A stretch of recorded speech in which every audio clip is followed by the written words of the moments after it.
ហើយយោបងប្អូនកីឡាករបរទេសម្នាក់នេះប្រហែលជាគុំកីឡាករពេជ្រសម្បត្តិតាំងពីណាពីណីមកទេគ្រាន់តែឮសូរថាមានឈ្មោះប្រកួតជាមួយនឹងកីឡាករពេជ្រសម្បត្តិ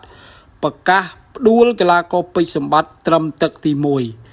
ប្រិមិត្តបងប្អូនប្រសិនបើមានជាការពេញចិត្តកុំភ្លេចចុចពាក្យជាវឬក៏ពាក្យ Subscribe មួយផងដើម្បីទទួលបាននូវព័ត៌មានថ្មីៗពាក់ព័ន្ធជាមួយនឹងវិស័យកីឡាប្រដាល់គុណខ្មែរបាទសម្រាប់វីដេអូនេះខ្ញុំបាននឹងធ្វើការជម្រាបជូនប្រិមិត្តនៅសាច់រឿងពាក់ព័ន្ធជាមួយនឹងការលើកឡើងរបស់កីឡាករម៉ូអាហាម៉ាត់ចាវ៉ាត់បាទដែលជាកីឡាករបរទេសដែលប៉ងផ្ដួលកីឡាករពេជ្រសម្បត្តិត្រឹមទឹកទី1បាទចឹងមិនធម្មតាទេបាទសម្រាប់កីឡាករបរទេសប្រហែលជាហើយសូមបញ្ជាក់ថាកីឡាកររូបនេះអត់ដែលមានប្រវត្តិប៉ះជាមួយនឹងកីឡាករពេជ្រសម្បត្តិកន្លងមកទេបងប្អូនបាទអត់ដែលមានប្រវត្តិប៉ះទេ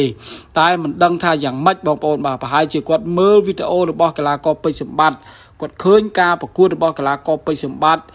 ផ្ដួលដៃគូអីអញ្ចឹងណាបងប្អូនបាទអញ្ចឹងគាត់ក៏ធម្មតាជាអ្នកកីឡាករដែលវឹកហាត់បងប្អូនបាទគ្រាន់តែឃើញការប្រកួតរបស់កីឡាករពេជ្រសម្បត្តិភ្លាមហើយដឹងតែខ្លួនឯងប៉ះជាមួយនឹងកីឡាករពេជ្រសម្បត្តិភ្លាមប្រកាសក្តែងតែម្ដងបាទថាចង់ផ្ដួលកីឡាករពេជ្រសម្បត្តិត្រឹមទឹកទី1បាទការប្រកួតគេមាន3ទឹកមាន5ទឹកគាត់ចង់ផ្ដួលគេត្រឹមតែទឹកទី1បងប្អូនបាទអញ្ចឹងមិនដឹងយ៉ាងម៉េចយ៉ាងម៉ាទេបាទមិនដឹងយ៉ាងម៉េចយ៉ាងម៉ាទេជាការឆ្លើយតបរបស់កីឡាករពេជ្រសម្បត្តិបាទពេជ្រសម្បត្តិគាត់មិនជាឆ្លើយតបអីផ្ចាញ់ផ្សាលអីដៃគូទេបាទគាត់ថាអ្វីដែលសំខាន់បាទកីឡាករបរទេសដែលតែងតែចង់ផ្ដួលខ្លួនត្រឹមទឹកទី1ត្រឹមទឹកនេះត្រឹមទឹកនោះបាទតែងតែស្លាប់ជារឿយបាទគាត់ថាគាត់មួយរយៈចុងក្រោយនេះបាទការប្រកួតនៅលើសៃវៀនឃើញថាគាត់ធ្វើបានល្អច្រើនជាងធ្វើមិនបានល្អបាទមែនតើទៅគាត់កម្រចាញ់ណាស់បាទសម្រាប់កីឡាករពេជ្រសម្បត្តិគួតប្រមាណប្រកួតជាង7-10ប្រកួតចុងក្រោយនេះគាត់ចាញ់តែកីឡាករសុកធីទេបាទគាត់កាន់ចាញ់តែចាញ់បន្ទុកកីឡាករសុកធីទេក្រៅតែពីហ្នឹងទឹក1ទឹក2ទឹក3បាទស៊ីជារឿយ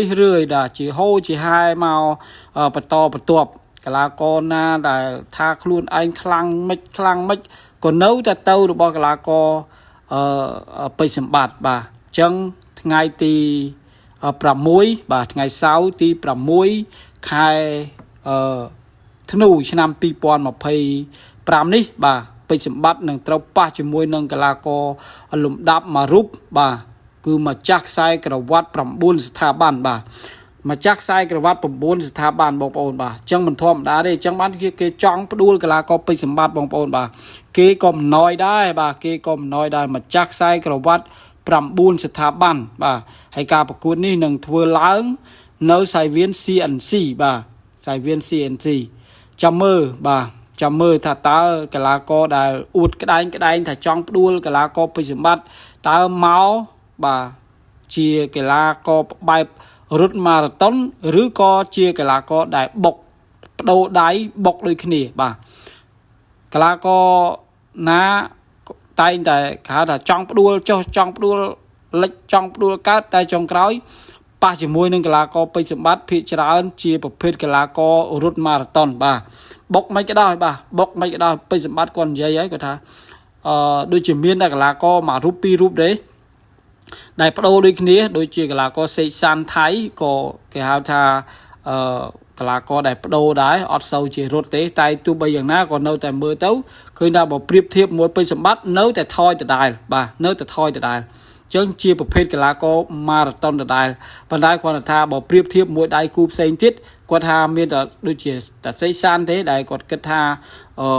ដែលកីឡាករបដូរបុកដូចគ្នាណាបាទបដូរបថុយដូចគ្នាបាទបថុយគ្រោះថ្នាក់ព្រោះល្អដៃដូចគ្នាបដូរមួយយ៉ាងម្នាក់បាទប៉ុន្តែយ៉ាងណាសេកសានក៏ស្ពៃរបស់កីឡាករពេជ្រសម្បត្តិដែរចាំមើលកីឡាករម៉ូហាម៉ាត់ចាវ៉ាត់នេះតើចង់ផ្ដួលពេជ្រសម្បត្តិជាមើលថាពេជ្រសម្បត្តិផ្ដួលវិញឬក៏យ៉ាងណាយើងចាំអូនទាំងអស់គ្នាព្រោះគេមកចាស់ខ្សែក្រវ៉ាត់9ស្ថាប័នមិនណយទេបាទពេជ្រសម្បត្តិក៏9ស្ថាប័នដូចគ្នាក៏9ខ្សែក្រវ៉ាត់ដូចគ្នា9ប៉ះ9ទៅជា18ឬក៏9 ប៉ះ9ទៅជាស្ពៃបងប្អូនចាំមើលទាំងអស់គ្នាវីដេអូនេះសូមបញ្ចប់តែប៉ុណ្ណេះសូមអរគុណសូមជម្រាបលាបាទ